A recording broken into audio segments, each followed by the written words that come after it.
Cet automne, à l'Assemblée évangélique Pentecôte de Saint-Honoré, on demande à Dieu de nous refaire une santé. C'est vrai? On entend ça, cette expression-là, je me refais une santé. On entre aux soins intensifs du grand chirurgien du Saint-Esprit qui veut travailler nos cœurs. Amen? Puis on entre librement. C'est spécial quand même. Hein? Y a-t-il quelqu'un qui a le goût d'aller aux soins intensifs? Non, je passe mon tour. Hein? Mais là, c'est pas pareil.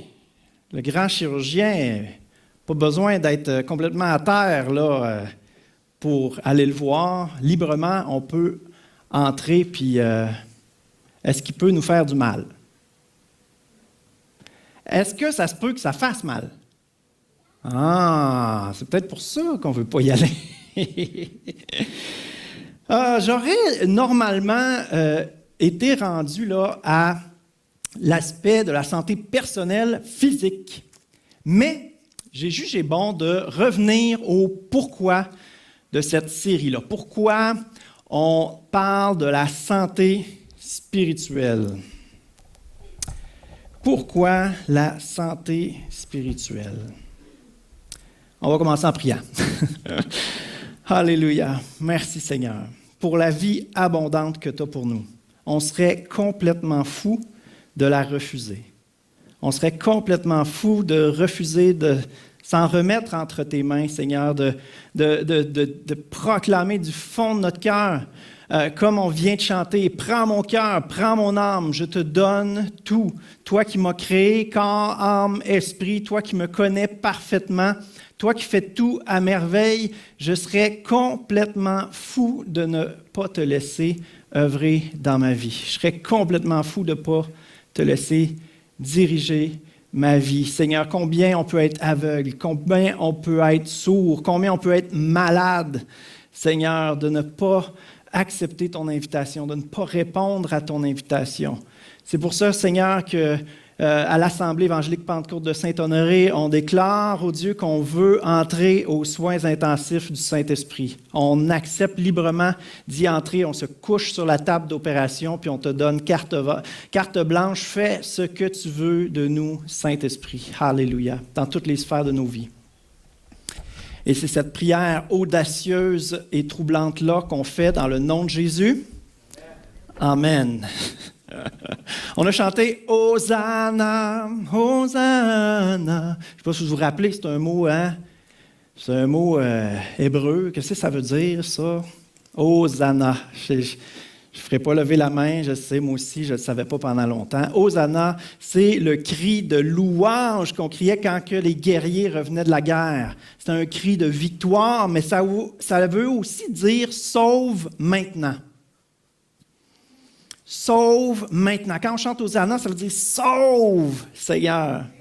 Sauve, Jésus! » Les gens sont perdus autour de nous. Sauve, Seigneur! On veut voir des vies transformées. On veut voir des êtres humains prendre vie à cause de toi, Jésus.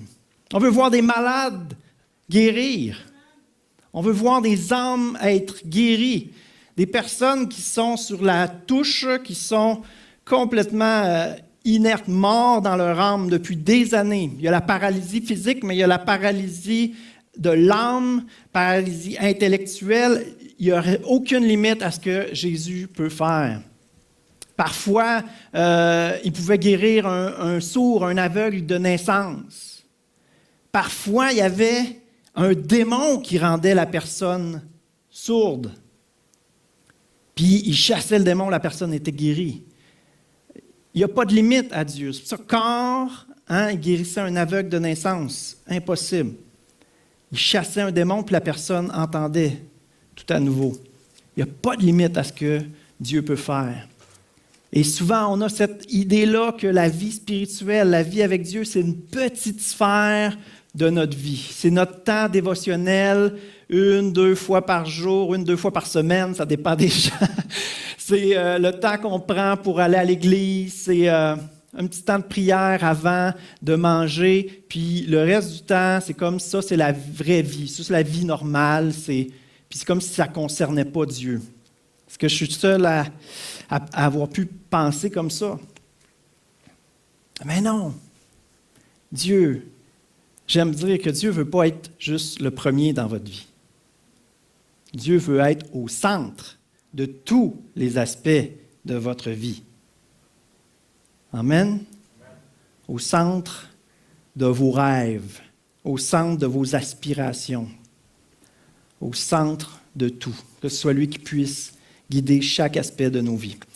Et je veux, en débutant, juste avoir une petite parole de sensibilité pour ceux peut-être qui vivent des moments difficiles, qui sont affligés, qui sont attristés, que c'est lourd pour eux ces temps-ci, qui se condamnent peut-être, que tout est pénible. Et je veux vous rappeler à quel point Jésus a dit « Je suis doux et humble de cœur ».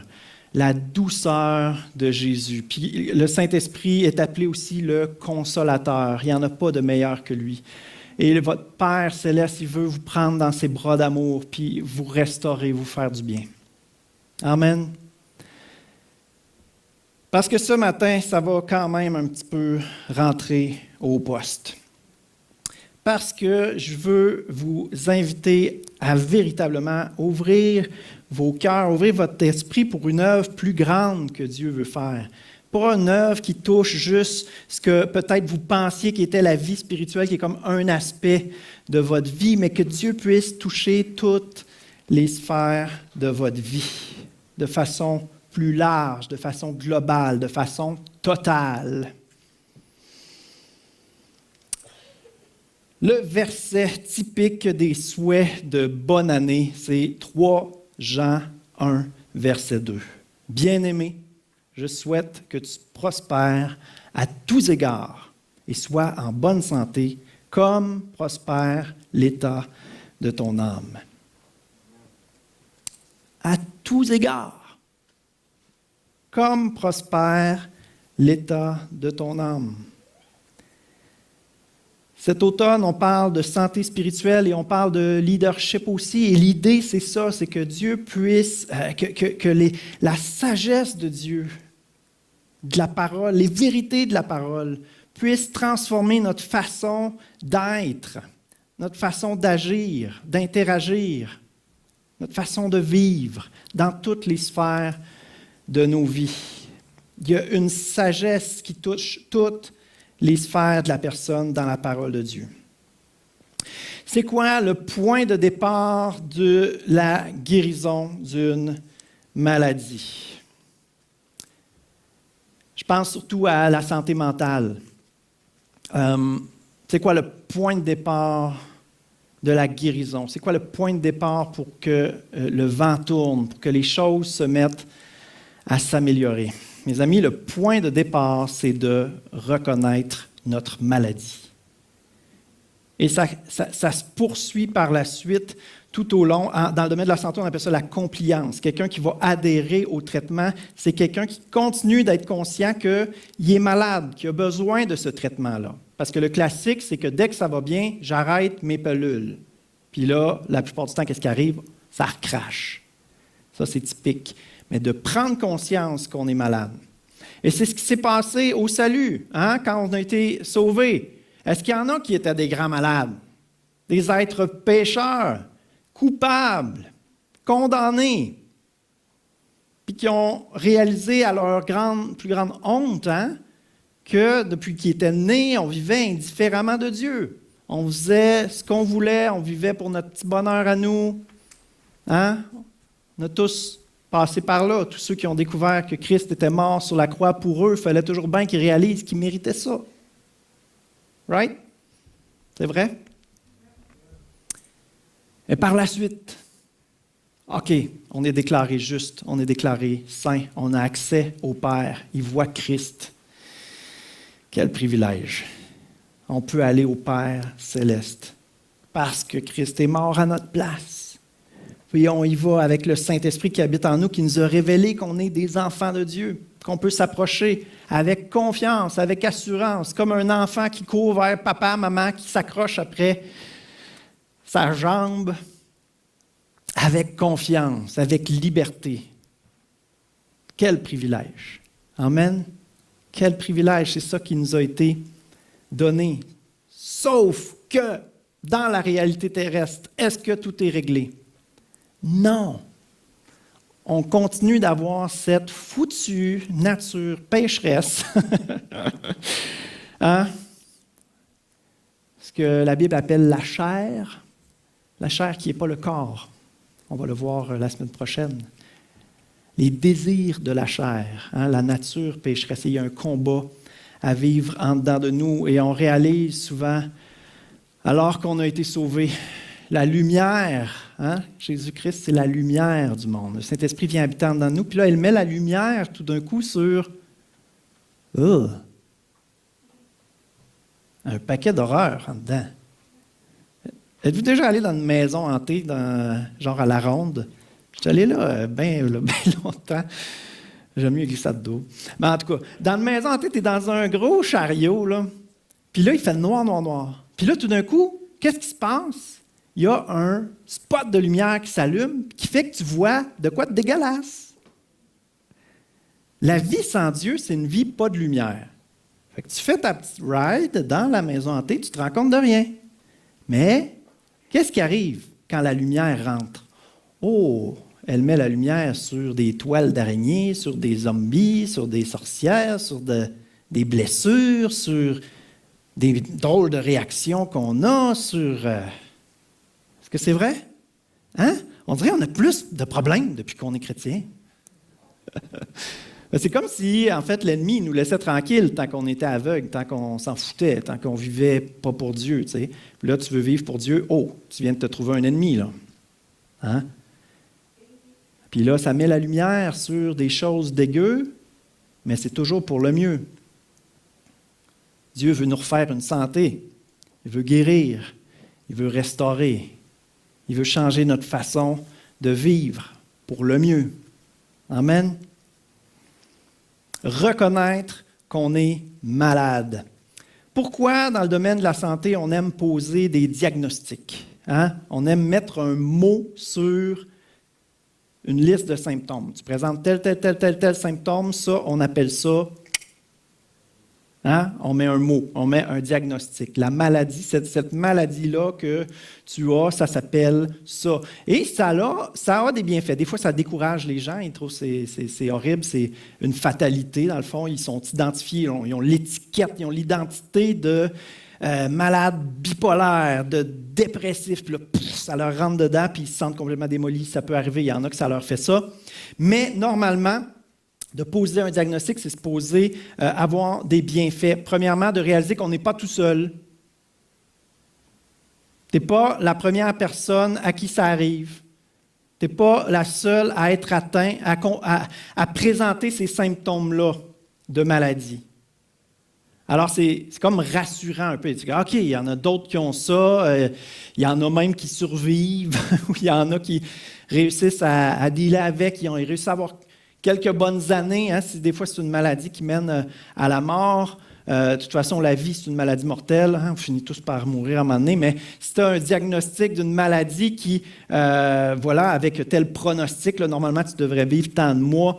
Là, tu te dis, OK, je vais essayer de profiter du temps qui me reste de vivre pleinement, chose qu'on devrait se dire à tous les jours. Mais bon, hein, la maladie, souvent, nous fait réaliser que la vie est courte. Il faut la vivre pleinement.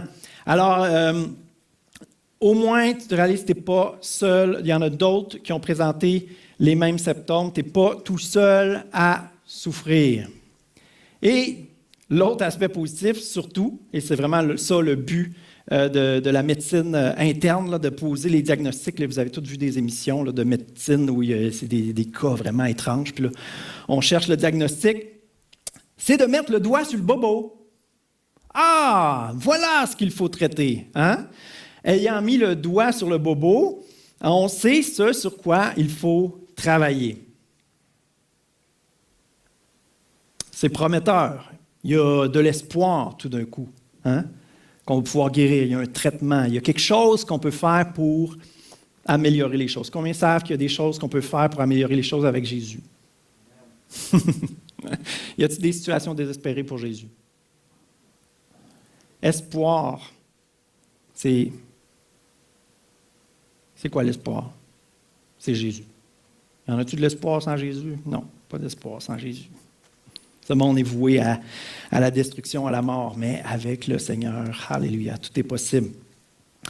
Et ce matin, je vous dis que ça va être quand même dur parce qu'on va parler de 3 maladies spirituelles. Et je dirais les 3 maladies spirituelles les plus répandues dans nos églises. Et je ne parle pas d'une église en particulier. Ce n'est pas parce que je suis arrivé ici à Saint-Honoré, je vous regarde aller et que je fais non, non, non. C'est pas ça du tout. Je crois que c'est un message qui s'adresse. C'est le Québec surtout que je connais, mais je crois que c'est un message qui est universel, que c'est des maladies qu'on retrouve dans la Bible, mais qu'on retrouve beaucoup ici dans nos églises. Et aussi, je veux vous dire que c'est 3 maladies dont je suis atteint.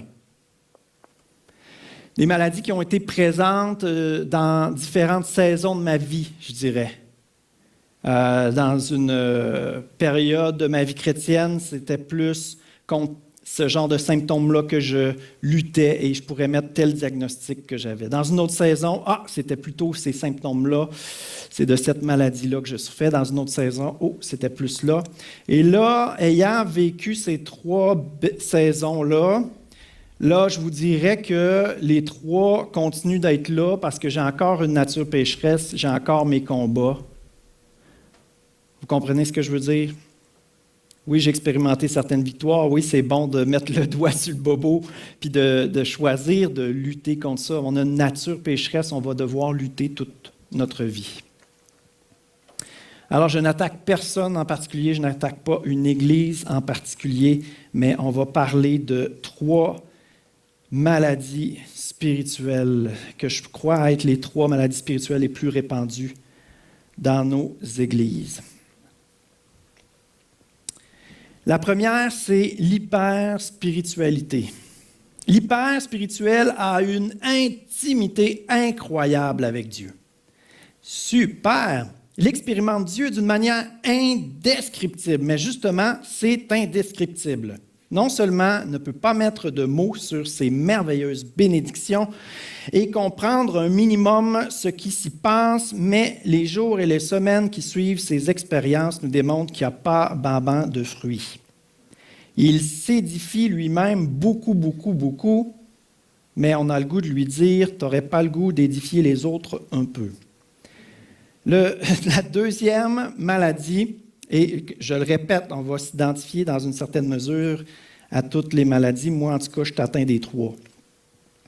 La deuxième maladie, je vais donner le diagnostic un peu plus tard, mais la description, ce sont des chrétiens pleins de connaissances, mais ils regardent les autres de haut. Ils regardent les gens de l'Église qui sont actifs, bien intentionnés et pleins d'amour, afin de déceler la moindre imperfection pour se permettre de tout discréditer. Ils n'écoutent que pour juger, alors que c'est eux qui devraient se laisser redresser par l'Esprit de Jésus. Ces chrétiens ont des blocages sur tout et ils ont des arguments bibliques pour se conforter et pour justifier toutes leurs belles convictions. Toutefois, c'est très difficile de reconnaître l'Esprit de Christ qui a inspiré les Écritures à travers leurs arguments. Ils pensent être persécutés alors que c'est lui qui fait souffrir tout le monde autour de lui. Ce chrétien-là ne fait rien de mal, c'est bien certain, il ne fait rien du tout. Il n'est pas en relation, pas en train d'aimer et encore moins en train d'apprendre à aimer comme Christ. Il a plein de connaissances bibliques, mais il a un caractère de cochon. Seuls ses proches le savent. Son couple est une catastrophe, personne ne veut de sa compagnie. Non, il n'a pas de péché notoire, mais quand personne ne le voit, il a ses petits péchés discrets dont il ne se vanterait pas à personne. À l'extérieur, tout est impeccable, il soigne son image, mais à l'intérieur, c'est mort. Il fait son culte religieusement, c'est le cas de le dire, mais néglige tout le reste, son corps, son âme et ses relations.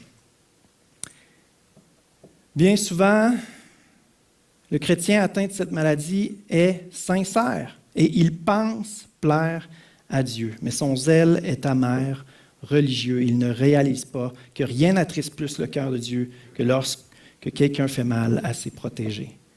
Celui qu'il juge le plus facilement sont justement les hyper-spirituels, qui pourtant sont autant, sinon plus sincères et zélés pour le Seigneur que lui, bien qu'effectivement, il le soit de façon immature, un peu déconnecté de la réalité et mystique.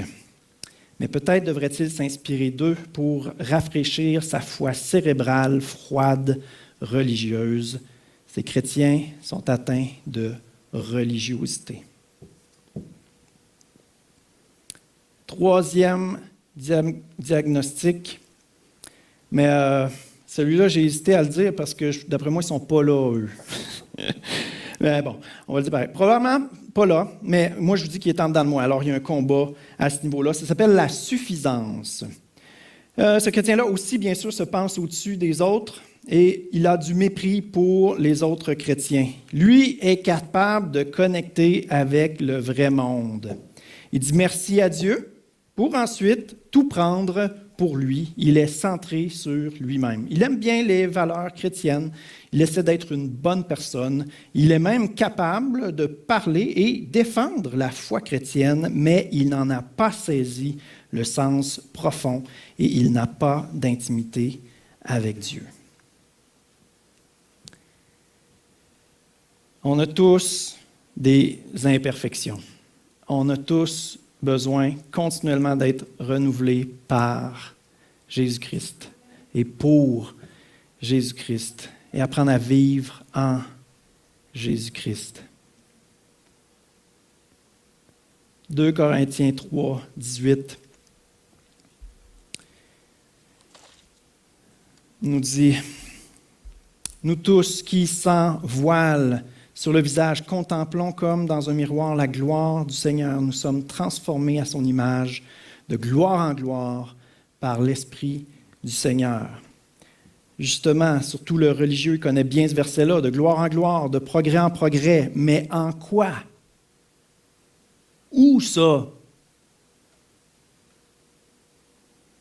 La transformation que Christ veut opérer dans nos vies est profonde. Elle est globale, elle est totale. Et elle paraît au travers de nous. Elle apporte des changements concrets. Elle se vit les 2 pieds sur terre, comme Jésus. Les 2 pieds sur terre. Il portait des sandales, il avait besoin de se faire laver les pieds. Lui qui était le Fils de Dieu, assis à la droite du Père, il est descendu sur terre. Nous aussi, on doit avoir, oui, le cœur dans le ciel. On sait où est-ce qu'on s'en va. On sait la source qui nous transforme. Elle est spirituelle. Mais on doit avoir les 2 pieds sur terre. Ça doit donner des changements concrets. L'amour ressemble à quelque chose. L'amour, ça se concrétise.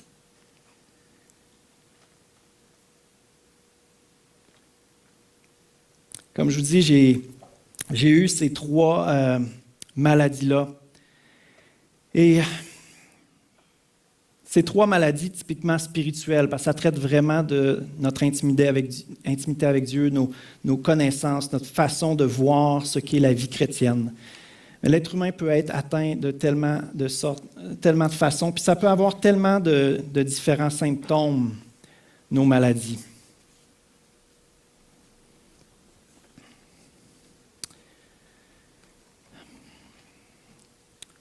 Vous connaissez tous un petit peu mon témoignage, il se trouve sur Internet, et aussi j'ai fait une série de 2 messages ici même sur mon histoire, sur ma conversion, et aussi sur la progression que je crois que le chrétien doit avoir, de continuer de se parfaire, de progresser dans la grâce. Et moi, j'ai grandi dans l'Église. Toutefois, c'est très, très, très clair parce que je l'ai dit véritablement, là, dans le fond de mon cœur, dans un message que j'entendais dans mon groupe jeunesse où il était question d'une transformation intérieure, que le christianisme, ce n'était pas juste ce qui paraît, ce n'était même pas juste dans nos actions, mais c'était dans notre intelligence, dans comment qu'on voyait la vie, comment qu'on pensait. Puis je me rappelle de m'être clairement dit, ça fait bien du sens, mais pour le moment, je vais me contenter d'un christianisme extérieur. Je l'ai dit là, dans mon cœur, là, avec sincérité, avec honnêteté devant Dieu. Et j'ai grandi, j'ai eu mon adolescence. Et tantôt, je parlais qu'il y avait un combat en nous. Hein? Il y a la chair et il y a l'esprit. Il y a notre nature pécheresse, puis il y a l'œuvre que Dieu fait, qu'il veut développer. Et là, moi, ce qui arrive quand on veut juste se contenter d'un christianisme extérieur, c'est qu'on n'investit pas dans la construction de cet homme intérieur solide que Dieu veut développer en nous, veut restaurer en nous. Et là, la nature pécheresse, elle continue de grandir, elle continue de se fortifier, les tentations continuent d'être de plus en plus attrayantes et notre résistance, notre lucidité par rapport au péché, notre conscience est de plus en plus silencieuse, de plus en plus faible.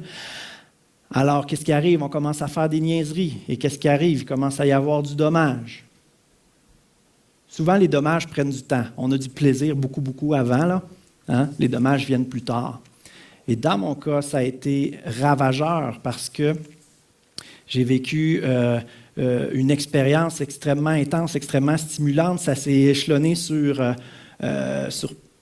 an où tout d'un coup, là, le petit gars de la banlieue qui ne se posait pas de questions, qui vivait pour les apparences, là, il en apprenait sur comment la planète fonctionnait. Les guerres qu'il y a, les injustices qu'il y a, famine ici, cataclysme là, pas de ressources, pas de scolarité, pas d'eau potable. Je réalisais toutes ces choses-là.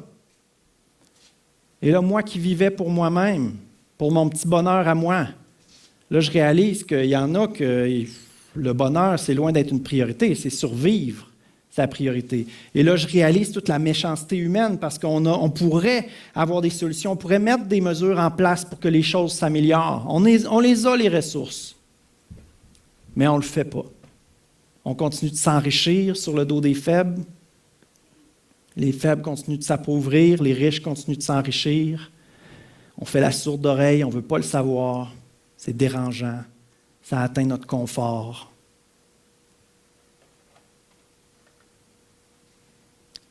Puis de réaliser toutes ces choses-là,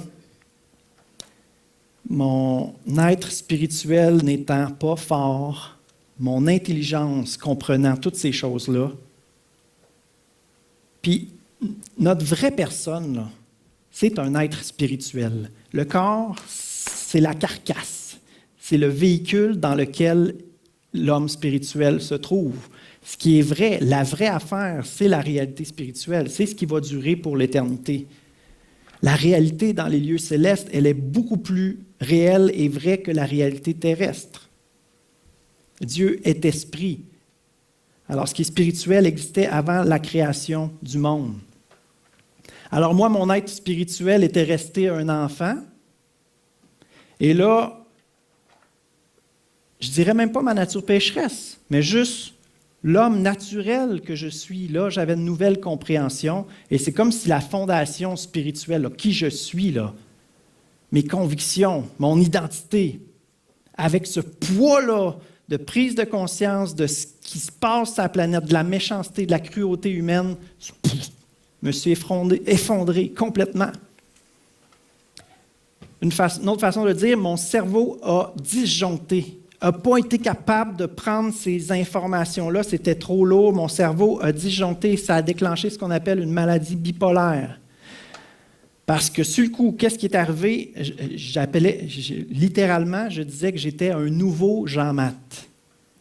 Le cerveau fonctionnait à vitesse grand V. J'avais une opinion sur tout. J'aurais pu vous faire un monologue d'humour, de l'improvisation sur n'importe quel sujet, donner tout un show. Le cerveau, il allait vite. Mais qu'est-ce qui s'est passé quelques semaines plus tard, quand je suis revenu au Québec? Parce que toute cette préparation-là, c'était pour un voyage de 3 mois en Afrique. Une expérience humaine incroyable, de connecter avec des gens complètement différents de moi. Et là, en revenant au Québec, ça n'a pas été trop long qu'une pente glissante. Je perds le contrôle. Mon cerveau est de plus en plus au ralenti. J'ai beau essayer de le stimuler, essayer de lire. Mon cerveau est rendu dans mélasse. J'essaye de lire, je lis une phrase, je ne la comprends pas. Je la relis, je ne la comprends pas. Je la relis, je la comprends à moitié, je me dis, je vais passer à la prochaine, je lis la prochaine, j'ai oublié la première. Du jello là-dedans. Puis là, qu'est-ce qui arrive? Plus capable de vouloir non plus. Plus le goût de rien. Il n'y a rien qui me fait rien. Je mange mon plat préféré, c'est de se nutrir. Je suis une machine. Pas capable de vouloir, juste le goût de m'effondrer, de m'éteindre, de me coucher. Pas le goût de rien, pas capable de vouloir, avoir le moindre désir, la moindre volonté, anéanti, en dépression, l'âme morte. L'intelligence au ralenti.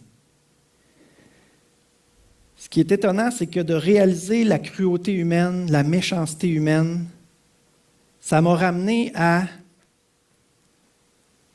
ce que Jésus a dit sur la croix, qui était encore bien plus conscient que moi de la cruauté humaine.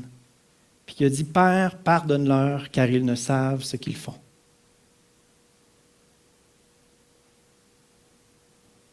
Ça m'a scié 2 jambes.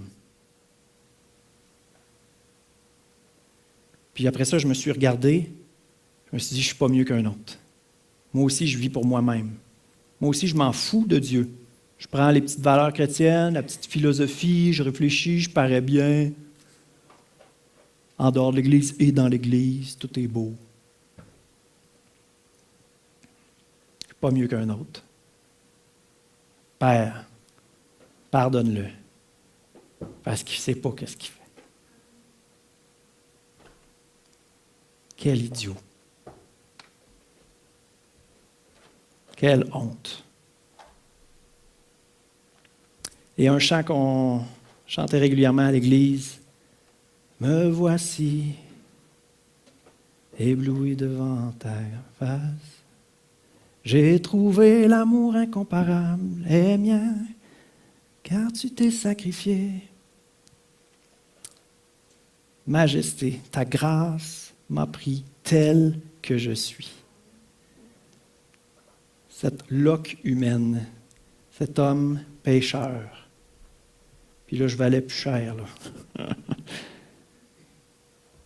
Mais ta grâce m'a pris tel que je suis. Sans valeur, mais pour toi, perle de prix. Père, pardonne-leur, car ils ne savent ce qu'ils font.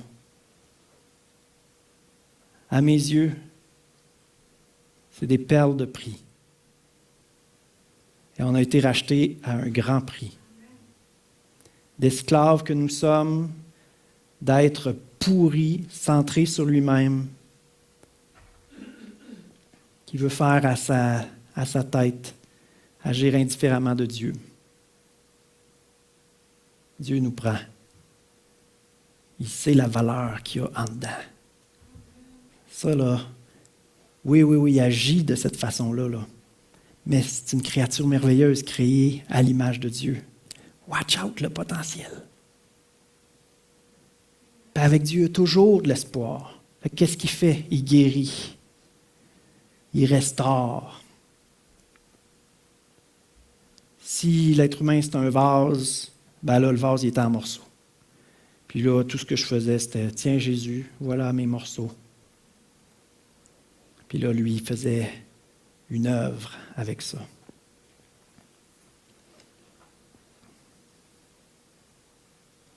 Il guérit, il restaure. Il construit. Il utilise même des matériaux qu'on ne savait pas qu'il était en train de construire dans notre passé. Ah ben, oui, il a refait la fondation là, au complet. Là. Ça, c'était de la boîte. Là. Il s'installe sur le rocher, qui est Jésus. Puis là, il construit autour de Jésus, qui est la pierre angulaire. Là. Puis là, il prend des matériaux des expériences. Ah, il met de la vie là-dedans. Jésus il donne sens à tout ce qui est bon sur cette terre.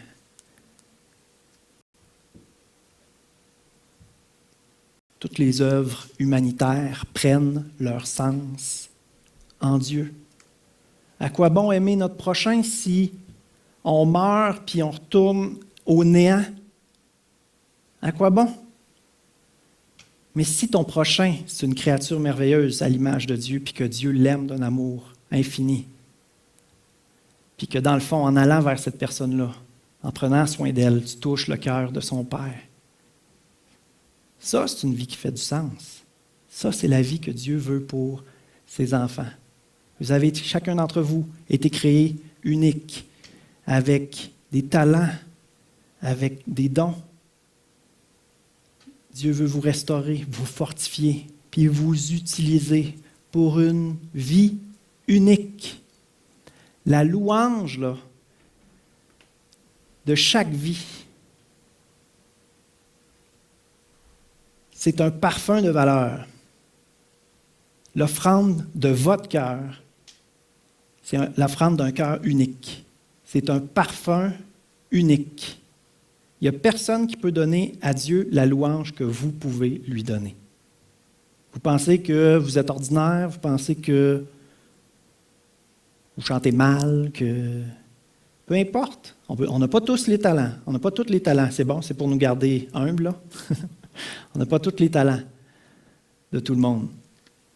Mais l'offrande de notre cœur, ce qu'on fait, ce qu'on est, remis entre les mains de Dieu, c'est un parfum unique, d'une valeur extraordinaire au nez de Dieu. Magnifique, merveilleuse. Quelle vie Dieu a pour nous. Vous pensez qu'il n'y a pas de moyens? Vous voyez l'armée égyptienne, l'armée la plus puissante au monde qui s'en vient vers vous. Tu fends la mer. Je peux la traverser. Je ferme la mer sur vos ennemis. Il n'y en a pas de situation, pas d'espoir. Il n'y en a pas de situation, pas d'espoir avec Dieu. Humainement, il n'y a pas d'espoir. Mais avec Dieu, il y a de l'espoir. Puis, devant vous se tient un gars qui a un trouble bipolaire qui s'est déclenché il y a 16 ans. Ça a été tout un cheminement. Pendant 2 ans, j'ai demandé à Dieu de me guérir miraculeusement. Je voulais être une bénédiction pour les gens.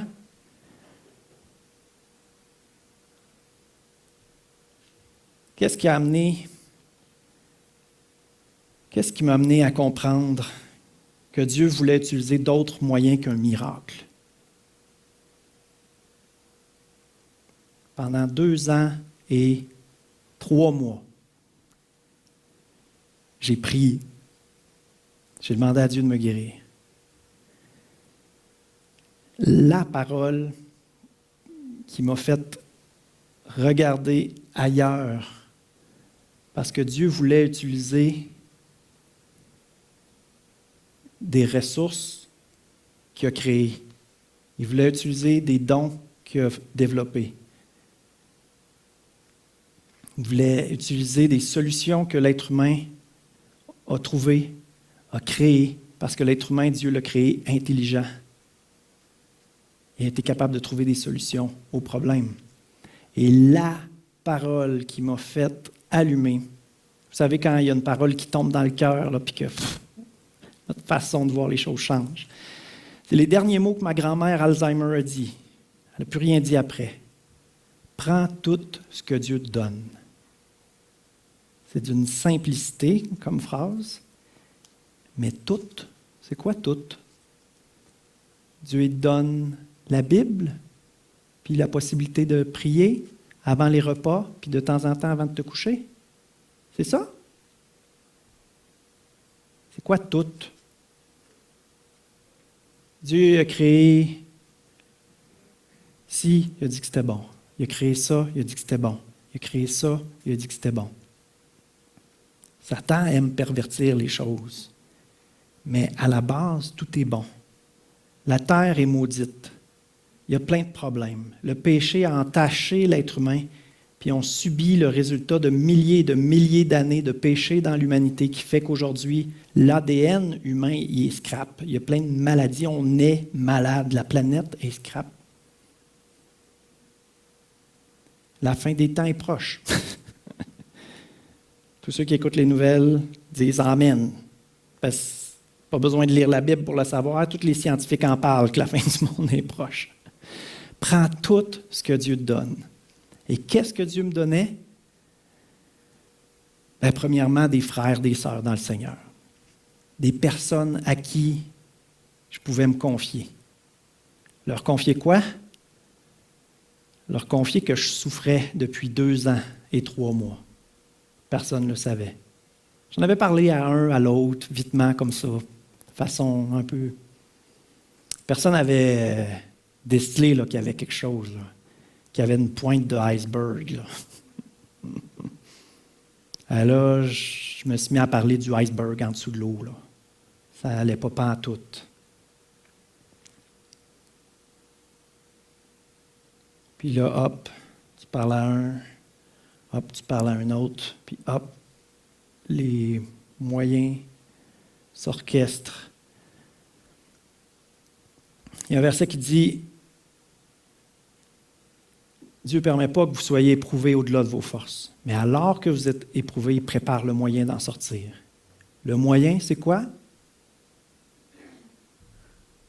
Souvent, ce n'est pas celui qu'on aurait voulu, ce n'est pas celui qu'on aurait pensé. Puis moi, dans mon cas, programme d'aide aux employés de l'endroit où je travaillais, je parle à un psychologue, je tombe sur un psychologue qui avait la foi. Une autre confession, mais quand même qui comprenait ma façon de vivre les choses. Pour lui, c'est évident, il y a quelque chose de chimique qui ne fonctionne pas. Va voir un psychiatre, va voir l'infirmière, en tout cas. Tout de suite, le diagnostic est évident. Écoute, des périodes de manie, le cerveau, vitesse grand V, des périodes de dépression, de plus en plus dépressif.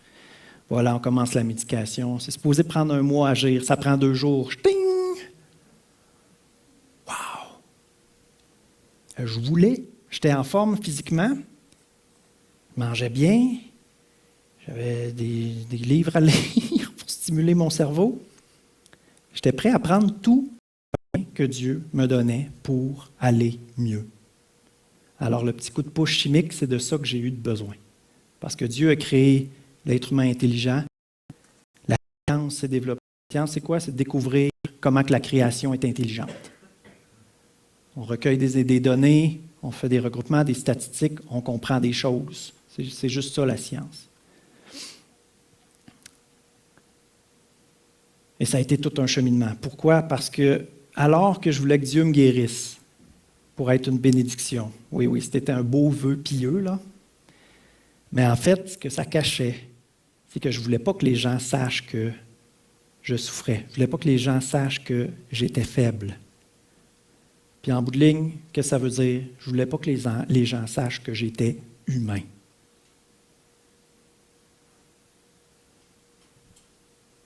C'est vrai?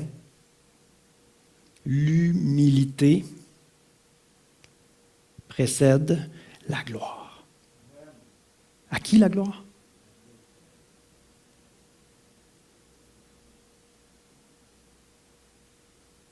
Alléluia. Seigneur, fais une œuvre formidable.